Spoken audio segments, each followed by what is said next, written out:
Hi guys, welcome to this video. I'm Prajwal from Indie Crypto, and inside today's video we'll see about an Indian peer-to-peer self-driving car sharing company raising more than $10 million from American and Japanese investors. That's right, this company is called Drivezy. This was previously called Just Ride, and this is basically a self-drivable rental cars. If you're somebody from India, you would have come across Zoom cars or Miles. So this is very much similar to that. So this particular news is all over the cryptocurrency space today and yesterday. So I just wanted to put my perspective on this. Although I'd already shared about Drivezy in my previous videos, where I explained how Drivezy is accepting Bitcoin and how it's good for the adoption of cryptocurrencies. Now here it says Indian self-drive car rental firm beats Uber in Bitcoin adoption, and they've used a picture of auto instead of using a car. I'm not sure why they're doing it. Now let's quickly understand this. Now self-driven cars are completely different from Uber, right? Uber is basically a taxi where a driver with the car comes, picks you up and drops you at your destination. But here it's a self-drive car where you'd have to first book the rental of your self-drive car, go pick up the car, or somebody will come to deliver that car to your house, and then you drive and then you return it back. So they are completely two different scenarios. I'm not sure why they're comparing these two things. Maybe just because they want to get some more traffic to their website or articles. That's okay. Now as I said, this company from India is called Drivezy, and they basically wanted to go into Bitcoin because they believe that the popularity of Bitcoin in India is growing, and it's right time for them to open themselves to such kind of technology. And they also informed the CEO of Drivezy, also informed they're also planning on building an ICO around the self-drive car concept, and they want to leverage the power of blockchain into it. That's really great because I did go ahead and check out, but there's no concept of self-drive cars in any of the ICOs, and if that coming from India is really good, that's an awesome idea. We'd have to see how they'll go and execute it. So there are a few important points in this article. The first thing it says is, even if they go ahead with the ICO, they are not going ahead and starting the ICO in India because cryptocurrencies are in the gray area in India. It's either not legal or illegal. So RBI and the government are yet to take a stand on the cryptocurrencies. Just in case they take a wrong decision or a wrong turn on cryptocurrencies, or saying that it's illegal and nobody can use it. So that's what this company particularly is afraid of. So they're basically moving out to Japan. So their ICO will be angled from Japan, where cryptocurrency and Bitcoin is legal at the moment. So that's again a great step, because from a company's perspective, that's a safe stand to take, because Japanese already has legalized cryptocurrencies, and they've embraced it as well. And a very important point here is that Drivezy has started accepting Bitcoin already as their payment method. So I just went ahead and signed up on their website to check this out, and on the payment page the Bitcoin accepted payment gateway is available.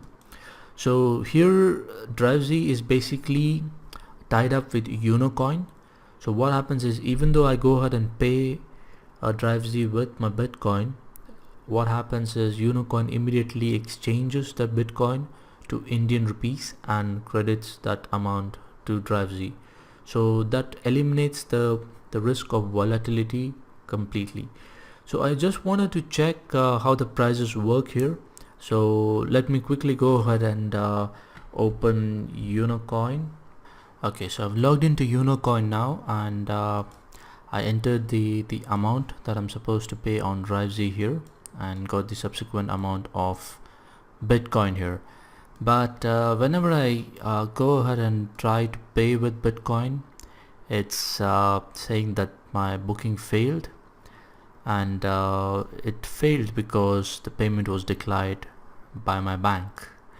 So that's a little strange because there was no bank involved here at all. It was Bitcoin. So I think they've not integrated it to the fullest at the moment. So I'll probably send them a feedback and let them know that the Bitcoin payment gateway is not working. So that's okay. Now the main idea here was to understand that why Uber doesn't accept Bitcoins in comparison to Drivezy. Now Uber is a very big company, as I had already done a previous video where I explained why Amazon will not accept Bitcoin immediately. The same goes with Uber as well, because companies like Uber and Amazon, they already have their systems in place. They are not incentivized to use cryptocurrencies at the moment, especially Bitcoin at the moment, because Bitcoin is not scaled to that level where companies can actually use it. And there are hardly very few people who are actually using a Bitcoin for day-to-day transactions. Most people use Bitcoin as store of value. They want to use it for trading and make profits from it. Now, consider that somebody likes to use Bitcoin for a Uber transaction, and what incentives does Uber have for using or accepting Bitcoin? One, the confirmation times is going to be very slow because they will have to wait in comparison to Visa card or MasterCard, where the confirmations or the transactions happen instantly almost. And second thing is the volatility. Now, yes, I do agree that Drivezy has partnered with Unocoin, and they do go ahead and do the conversion from Bitcoin to fiat for them.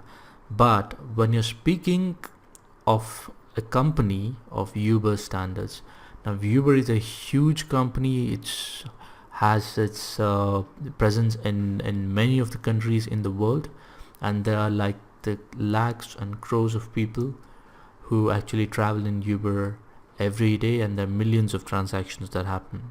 Now when you speak about transactions of such volume, now there is a lot of volatility involved, there's a lot of wait time involved, and there are a lot of complications involved if they want to go ahead and accept Bitcoin.